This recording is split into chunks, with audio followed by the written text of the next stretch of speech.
안녕하세요. 제도권 주식 분석입니다. 또 자주 방송하니까 약간 어색하신 분들도 계실 것 같습니다. 오늘 방송 기다리면서 또 추천주 이후라서 들락날락 하실 분들 생각해서 재택 기념 또 방송을 준비하고 있고요.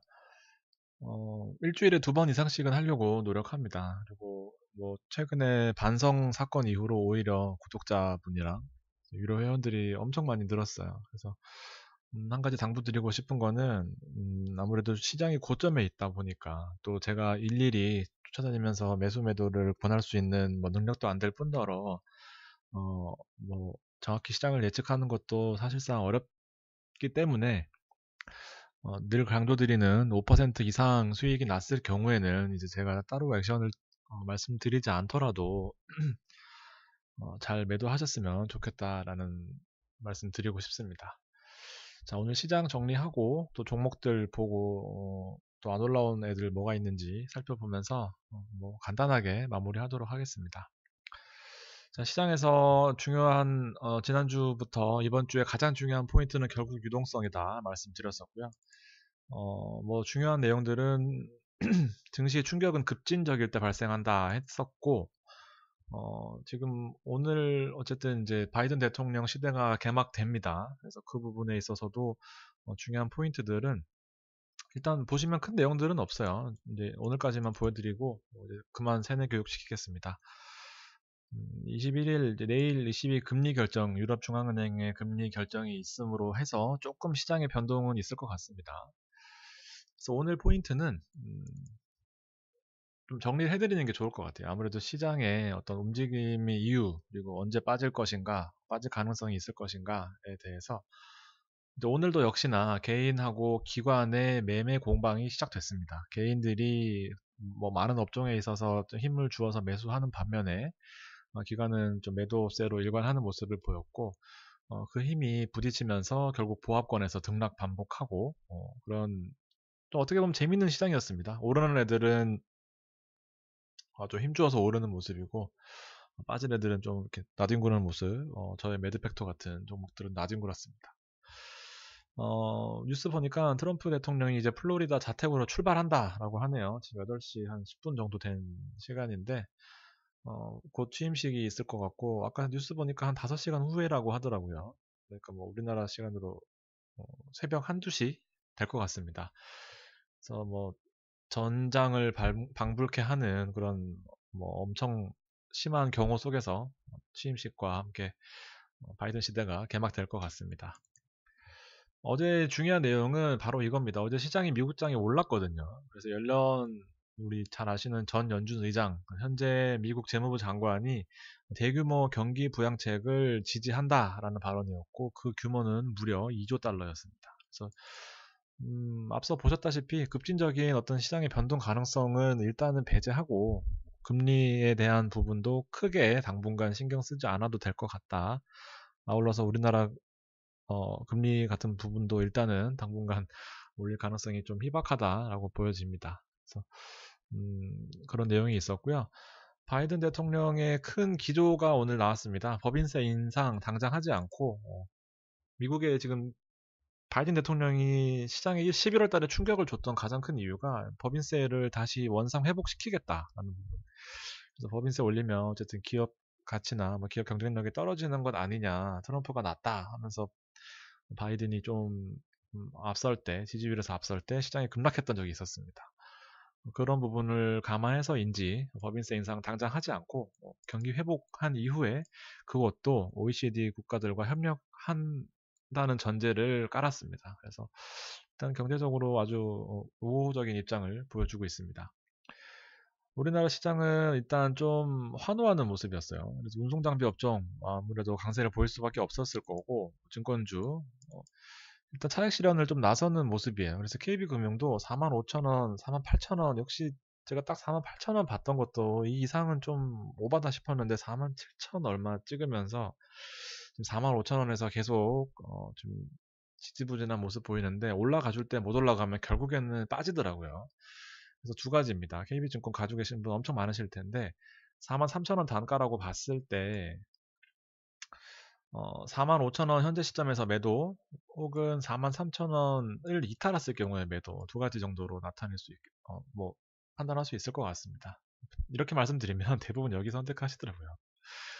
올랐던 게 빠졌기 때문에 5% 정도는 수익도 아닌 거죠. 아무튼 그건 여러분의 판단입니다. 보험주 약세로 봐서는 시장이 당분간 좀 우호적인 입장을 취할 수밖에 없다라는 스탠스입니다. 여러 가지 이슈들이 많이 있죠. 그래서 그럼에도 불구하고 이제 고밸류에이션, 어쨌든 고평가, 시장에 대한 어떤 그런 음, 가치 평가에 있어서는 어쨌든 과대평가되고 있는 상황이다. 뭐 급락한다는 내용 아닙니다. 이런 내용들이 있었고 있다. 그래서 당연히 뭐 할 수 있는 말이죠. 3천 이상 되는 시점에서는. 그래서 제가 드리고 싶은 말씀은 신규 진입에는 좀 신중하자. 이게 몰랐던 거, 오늘 같은 거 기아차 들어갔으면, 현대차 들어갔으면 되게 스트레스 받을 것 같아요. 근데 우리는 미리 들어가 있었거나, 아니면 덜 올랐던 종목들을 진입했기 때문에 망정이지, 만약에 꼭대기에서 잡으신 분들은, 정말 좀 난감할 것 같습니다. 아무튼 그런 부분들에 있어서, 막, 또 적토마 기법이라고 하더라고요. 달리는 말에 올라타가지고, 저는 이게 엄청 웃겼어요. 적토마 기법이랍니다. 아무튼 이런 거 하지 마시고 좀 미리 들어가 있는 거 또 제 방송 보시는 분들 또 저의 구독자분들은 늘 고생이신 거 압니다. 미리 들어가 있어서 움직이지도 않는 거 언제까지 기다려야 되냐 하면서 좀 재미없으실 수도 있지만 상처받는 것보다 낫습니다. 물론 뭐 바이오는 죄송합니다. 이런 부분들을 좀 익숙해지시면 하루 이틀 빠지는 거 시장 정리해 놓으면 언제쯤 모르겠구나. 언제쯤 충격이 있겠구나 정도로 좀 약간 너그러워지실 수 있을 것 같습니다. 그래서 어쨌든 고점이다 보니까 조정이 오면 왜 빠지냐가 아니라 언제나 빠질 수 있을 시기가 됐구나 라면서 좀 뇌동매매하는 거 자제하시고요. 이렇게 막 순간적으로 확 또 꽂혀가지고 1% 2%는 수익으로 안 보일 때가 있잖아요. 저도 다 마찬가지입니다. 그러면서 마이너스 30%돼 있는 거에 물타기 해버리고 마이너스 40% 50% 되면서 주식 접고 이런 거 나중에 다시 또 푼돈으로 또 들어오고 이런 거 하면은 결국에 다 털립니다. 그러니까 어, 고점이니까 고점에서 투자하는 리스크는 항상 갖고 계셔야 됩니다. 그럼에도 불구하고 뭐 오늘 공매도 금지 기간 연장 논의가 있어서 셀트리온 같은 거 30만 원이면 제가 되게 괜찮다고 말씀드렸죠. 그래서 또 셀트리온을 진짜 좋아하시는 것 같아요, 여러분들. 아무튼 뭐 한 2, 3% 오르긴 했는데 모르겠습니다. 조금 더 갈 수도 있을 것 같아요. 셀트리온 같은 거 오늘 공매도 금지 연장 기간 논의 있었고요. 소식통에서 두 가지 중요한 내용들이 있습니다. 뉴스에서 신용거래 막았다고 엄청 또 뉴스 나왔었죠. 한도가 다 됐었거든요. 그래서 한도 중단되어 있었던 신규 신용거래 융자 매수가 재개되오니 참고하시기 바랍니다. 제가 이용하는 증권사의 HTS 팝업창에 이렇게 뜹니다. 집에 와서 보니까 이게 뜨더라고요. 그래서 신용거래 많이 안 하시죠, 여러분들은? 결코 좋은 경우를 많이 못 봤습니다. 진짜 한두 명씩 있긴 해요. 신용 풀면서 땡겨가지고 정말 만져보지도 못할 금액을 만드시는 분도 있습니다. 근데 돈을 만질 수도 없는 분도 있어요. 못 만지는 분. 그러니까 이거에 대한 리스크는 여러분들이 잘 아실 것 같아요. 레버리지를 많이 일으켜서 투자한다는 내용이기 때문에 특히나 지금 같은 3천에서 레버리지 땡겨가지고 쇼부를 보겠다고 하는 거는 저는 절대적으로 비추입니다. 그냥 포지션 안에서 어, 또 대부분 다 큰 금액으로 하시잖아요. 요새는 옛날같이 뭐 20, 30대라고 해서 몇백만 원, 몇천만 원 갖고 하는 게 아니라 진짜 정말 영끌인 것 같아요. 시중에 유동자금 다 가지고 오셔가지고 진짜 규모가 큽니다. 이제 증권사들이 주가가 계속 오르는데 이유가 있어요. 근데 결국 계속 좋을 수는 없습니다. 좀 걱정되긴 합니다, 이제는. 종목을 잘 골라야 돼요, 진짜. 두 번째 소식통은 이제 재밌네요, 이런 이름 붙이는 거. 공매도 금지 제한 연장. 그래서 공매도가 제한되면서 결국 셀트리온이 40만 원 벽을 뚫어냈죠. 진짜 공매도 막는 거 정말 큰 것 같습니다. 뭐 공매도 뭐 증시를 갉아먹는 뭐 그런 존재라고 말로만 들었지 이게 실제로 공매도를 제한하고 나서 40만 원 찍어내는 거 보니까 진짜 대단하긴 한 것 같습니다. 그래서 연역을 보면 1차 공매도 금지 기간이 2020년 코로나 이후에 3월부터 9월까지였고, 그래서 연장을 한번 했어요. 그래서 2차가 이제 9월부터 올해 3월 15일로 이제 만기가 됩니다. 그래서 이 부분들을 처음에는 이제 1월 11일 날만 해도 공매도 3월 재개 목표로 제도 개선 마무리하겠다라고 했었습니다. 그래서 증시가 좀 휘청거리면서 셀트리온이 많이 빠졌었어요. 이 시기가 또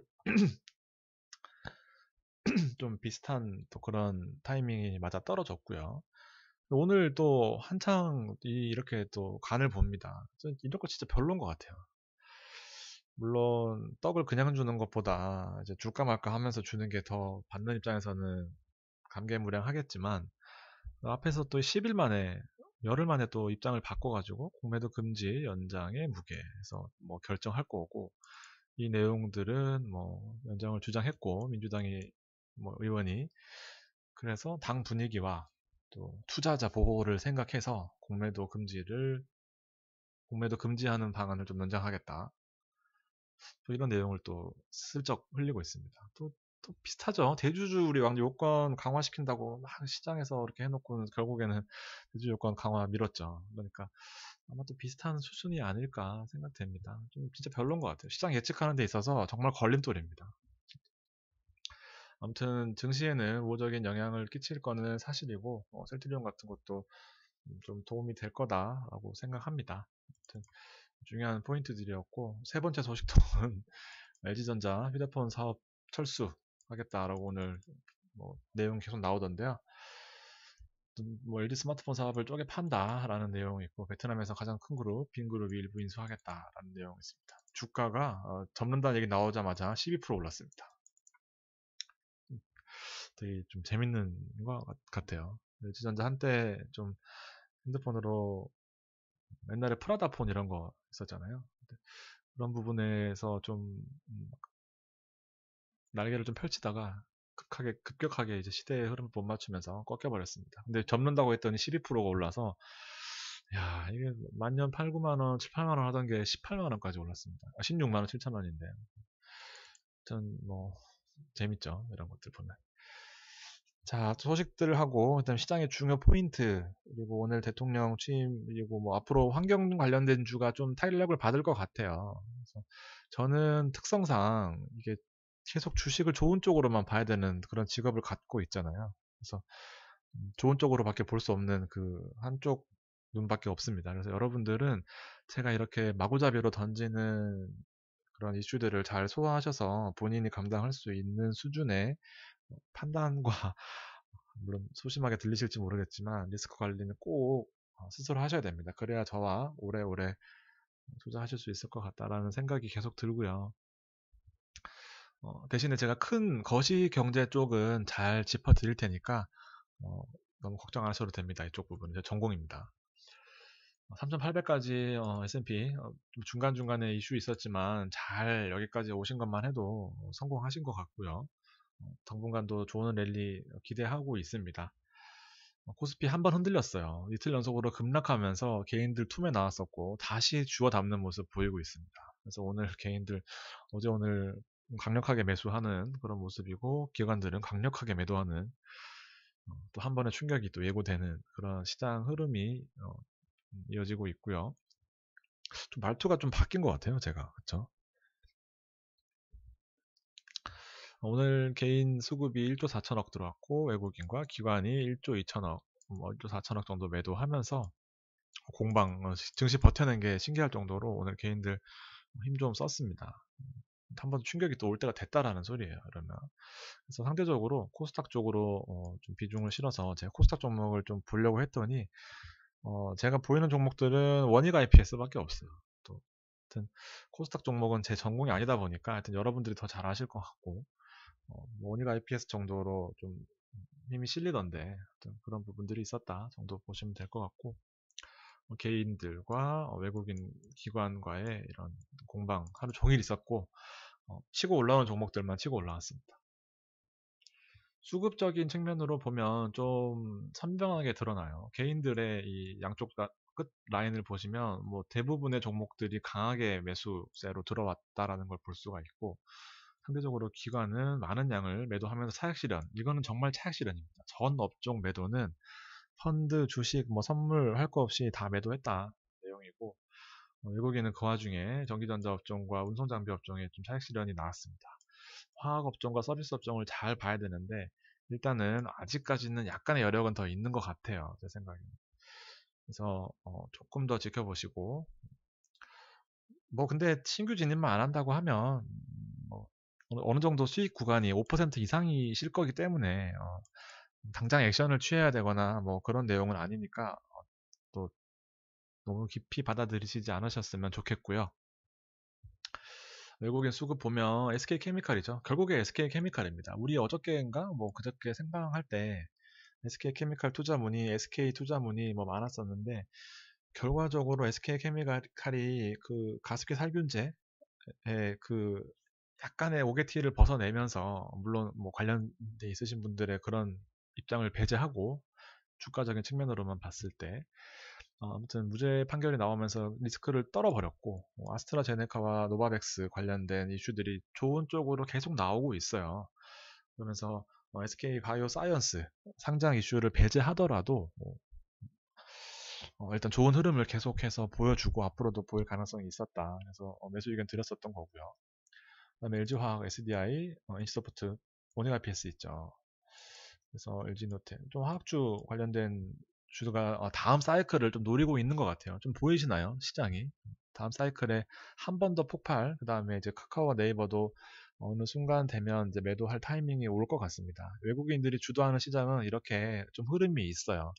삼성전자와 SK 하이닉스가 튕겨져 놓은 뭐 시장을 받아쳤죠. 그러면서 다음 사이클이 뭐 이제 어느 정도 저보다 더 잘 아실 것 같습니다. 아무튼 그런 사이클들이 있다 보니까 조금의 더 여력은 있다.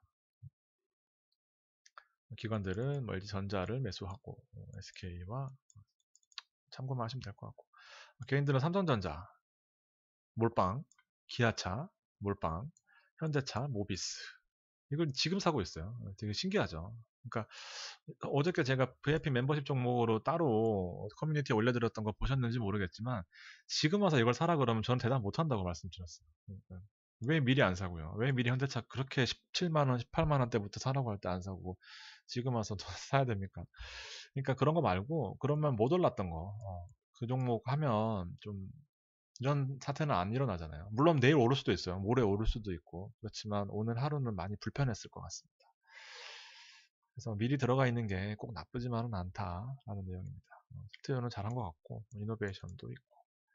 아무튼 근데 되게 신기한 거는, 뭐 개인들이 이런 투자법이 나쁘다는 게 아니라 장기적으로 볼 때는 좋을 수 있어요. 근데 가장 눈에 띄는 거는 이게 외국인 차트였거든요. 외국인 원래 매수 동향이어야 되거든요. 근데 이제 개인이 코스피를 상위에, 매수 상위에 코스피를 도배를 했습니다. 진짜 투자 체질이 개선됐고, 앞으로는 진짜 저도 해볼 만한 시장이 오지 않을까 생각합니다. 제가 10년 동안 근무할 때 매년 초반에 나왔던 게 이제 개인들 손해보는 내용, 90%가 손실봤다, 뭐 이런, 손실 규모는 마이너스 25%, 뭐 이런 식으로 회사 기사 나왔었는데, 매수 상위에 올랐던 건 늘 셀트리온, 늘 셀트리온 제약 헬스케어, 그다음에 뭐 잡주, 뭐 또 뭐 있죠, HLB 뭐 이런 것들. 물론 저 HLB 되게 좋아합니다. 옛날에 좋아했고 방송 많이 했어요. 아무튼 그런 종목들로 일관했다면 지금 좀 체질이 많이 바뀌었다라는 부분이 좀 고무적인 것 같습니다. 저도 한몫했겠죠, 이런 부분에 있어서는. 자, 셀트리온 차트가 되게 예쁜 차트예요. 121선에 딱 찍고 반등하는, 그러면서 공매도 금지 연장 가닥, 공매도 금지 제한 연장, 아니죠. 금지를 연장하는 거죠. 죄송합니다. 어렵네요. 금지 연장 가닥으로 나오면서 일단 흐름 자체는 나쁘지 않은 것 같습니다. 단타할 거면 전 이런 거 단타할 것 같아요. 셀트리온 같은 것도 수혜를 받을 수 있을 것 같고, 헬스케어도 마찬가지로 일목 상단에 탁 부딪히면서 예쁘게 반등하는 모습입니다. 진짜 좋은 차트예요, 이런 거는 기술적으로. 기아차는 오늘 꼭대기에서 잡으신 분은 좀 고생하셨을 것 같습니다. 99,000원에서 87,000원 됐으니까 어, 뭐 기대가 많으시겠지만 아무튼 이런 부분들도 학습 효과 삼아서 다음에는 굳이 또 미리 들어갈 필요는 없을 것 같다. 그러면 이거 말고 뭐가 올랐느냐를 봐야 되는 게 낫지 않나.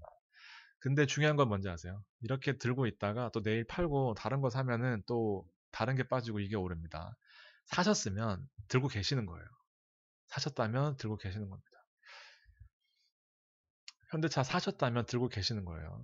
꼭 그런 부분들은 자꾸 매도, 손실 보고 매도하고 갈아타고 좋은 경우 거의 못 봤습니다. 아무리 수수료가 지금 대부분 증권사가 무료고 뭐 거래세 인하했다고 하더라도 그 가랑비에 못 젖어요. 0.3%씩 내다 보면 0.25%씩 내다 보면 진짜 되게 나중에 보면 뭐 1,000만 원, 2,000만 원 돼 있습니다. 그 부분들 잘 참고하시고 너무 많은 매매하지 마세요.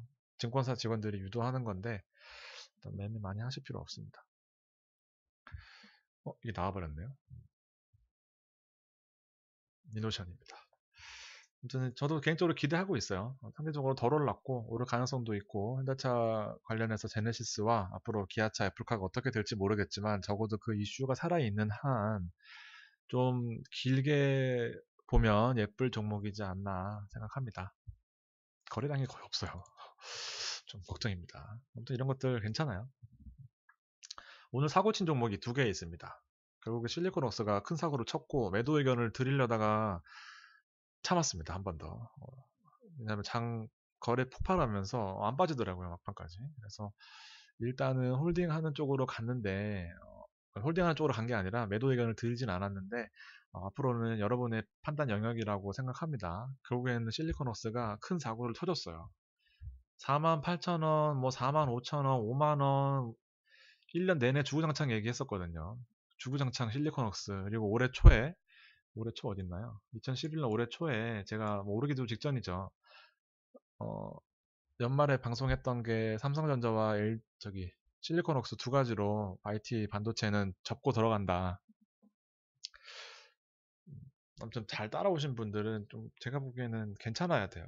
근데 물론 하나 둘씩 사고 치고 하는 부분들이 있지만 그래서 비중들을 잘 조절해야 되는 겁니다. 바이오에 비중 많이 실어 놓으면 좀 힘들 수도 있습니다. HDC 현대산업개발도 일단은 어제 안 판 게 오늘 일단 1.5%는 더 줬어요. 이것도 많이 올랐거든요. 근데 저는 개인적으로 조금 더 봅니다. 뭐 목표가를 얼마로 잡았다 뭐 이런 건 아닌데 아직 이슈가 제대로 나오지도 않은 것 같고 오늘 현대건설 GS건설 급락했거든요. GS건설하고는 체질적으로 다르다라고 어제 말씀드렸는데 방송에서 좀 다른 부분이 확실하게 오늘 극명하게 갈렸습니다. 그래서 개발 쪽 용적률 상향이 뭐 얼마나 큰 시장의 이슈가 될지 모르겠지만 이런 부분들이 더 표를 갈라주고 있는 것 같습니다. 사고친 종목 두 번째고요. SK 제가 그때 오스코텍 사고치고 나서 반영하려고 드렸던 종목입니다. 30만 2천 원이고 이때 추천하기 진짜 힘들거든요, 사실. 뭐 방송 제가 하루 이틀하고 대충 그냥 어그로 이목 끌고 나서 대충 이렇게 좀 이슈적인 방송 하려고 했으면 이런 종목 추천하기 진짜 어려워요. 근데 SK는 일단 좀 큰 흐름 잡아드렸던 게 SK 바이오팜 상장 할 때 이슈 나왔을 때 상장 나왔을 때 그리고 좀 뭐 주춤하다가 또 수소차에 지분 투자한다라고 나왔고 실제로 지분 투자 결정했다라고 나왔을 때 두 번째 상승 이거 뭐야 30만 원 30만 2천 원이고요. 오늘 결국에 33만 원까지 두 번째 상승을 이끌어내는 그런 모습을 보였습니다. 아무튼 괜찮은 것 같아요. 이렇게 큰 거 두 개씩 한두 개씩 먹으면 일단 여러분들 좀 웃을 수 있지 않나 생각합니다. SK케미칼 아까 앞서 먼저 말씀을 드렸는데요. 추천하기 쉽지 않은 종목 중에 하나입니다. SK케미칼은 일단 SK바이오사이언스가 SK케미칼이 SK바이오사이언스의 지분을 98% 들고 있습니다. 어쨌든 SK바이오사이언스가 아스트라제네카의 여러분 잘 아시는 아스트라제네카의 위탁 생산을 맡아하고 있습니다. 그래서 노바백스와 협력해서 계속 이슈가 나오고 있어요. 그러면서 상장 이슈를 일단 배제하더라도 좋은 흐름, 차트상 지금 상승 초입 자꾸 이런 말씀 드리면 사실 것 같아서 이제 좀 걱정입니다. 아무튼 제 눈에 좋아 보여요. 근데 또 아무튼 좀 판단을 잘 하셨으면 좋겠습니다. 차트상은 되게 좋은 것 같아요. 돌파 갭입니다. 이런 막 뚫고 올라갈 것 같아요. 코엔텍 유망주로 드렸던 거 오늘 조금 올라서 어디 갔지? 아, 오늘 거구나. 또 빠졌네요. 막판에 9,200원이었던 줄 알았는데 아무튼 뭐 차트상으로 반등해 줘야 될 때 잘 반등해 줬습니다. 다행히 9,200원 수준에 있고 하필이면 인선 ENT가 5.5% 올랐어요. 진짜 아쉽습니다. 꼭 둘 중에 하나를 골라도 제가 보기엔 둘이 다 비슷하거든요. 조금 그 업종은 다르긴 하지만 바이오 쪽 관련해서 어떤 폐기물 처리하고 그 열 이끌어내는 건 비슷하다고 보는데 아무튼 인선 ENT가 올라가고 코인텍이 뒤 따라가주면 좋겠는데 좀 그런 내용들이 좀 있습니다. OCI 같은 거 진짜 괜찮을 것 같아요. OCI. 바이든 시대에 지금 앞서 보셨던 코엔텍, 인선 ENT, OCI 이거 10만 원이면 제가 보기에 싸요. OCI 우리 언제였죠? 하여튼 6, 7만 원대 한 5% 먹었나? 하여튼 그때 좋다고 나왔는데 하여튼 지금 뭐 30% 넘게 올랐어요. 40% 넘게 올랐어요. OCI 뒤늦게 또 이렇게 보고 있고요. OCI가 에코바이오도 있습니다. 제가 안 갖고 온 것 같은데 있네요. 에코바이오. 그다음에 두산퓨얼셀 52,000원에서 55,000원 말씀드렸죠. 정확하게 52,000원부터 지금 55,000원까지 또 올랐습니다. 근데 55,000원부터 괜찮을 것 같고 강원랜드도 차트상 반등해줘야 되는 입장이고 다시 거의 보합 오셨죠 대부분. 아무튼 두산퓨얼셀, 에코바이오 아까 했던 것 같은데 네. 유망주였던 친구들이었어요. 유망주 중에 안 올랐던 친구들이 아까 코엔텍이나 이런 것들이 있다라는 내용입니다. 아모레퍼시픽도 유망주였어요. 지금 보면 진짜 하나 빼고 오스코텍 빼고는 다 괜찮은데 그게 좀 저를 2주 동안 숨게 만들었습니다. 유망주에서 아모레퍼시픽도 오늘 23만원 찍었습니다. 그래서 이것도 15%죠 그러면 20만원에서 추천하기 어렵거든요 이런 거. 언제 막 지구 끝까지 떨어질 것 같고 왜 이 시국이 화장품이냐. 덜 올랐던 종목이었기 때문에 그렇습니다. 단순해요. KB금이 43,000원이었는데 이것도 진입 예정주 하면서 드렸었고 47,950원인가 갔다가 여기서 추천드렸다가 47,950원 48,000원에 팔자 못 팔았어요. 그랬더니 45,000원 왔습니다. 한 4, 5% 그죠? 그러니까 아까 앞서 말씀드렸다시피 두 가지 트랙으로 지금 팔던가 43,000원이 깨지면 팔던가 깨지면 더 사던가 일단 뭐 그때 가서 판단 다시 해드리겠습니다. 좀 편하게 방송한다고 처음부터 마음을 먹어서 좀 편하게 발음이 나오지 않았나 뒤늦게 반성을 해봅니다. 조금 듣기 불편하셨다면 제가 다음번에는 좀 더 신경 써서 발음 조심해서 방송하도록 하겠습니다. 오늘도 긴 시간 들어주셔서 감사드리고요. 내일부터 저도 출근입니다. 많이 춥다고 하던데 날씨 감기 조심하시고 다음 방송 때 뵙도록 하겠습니다. 감사합니다.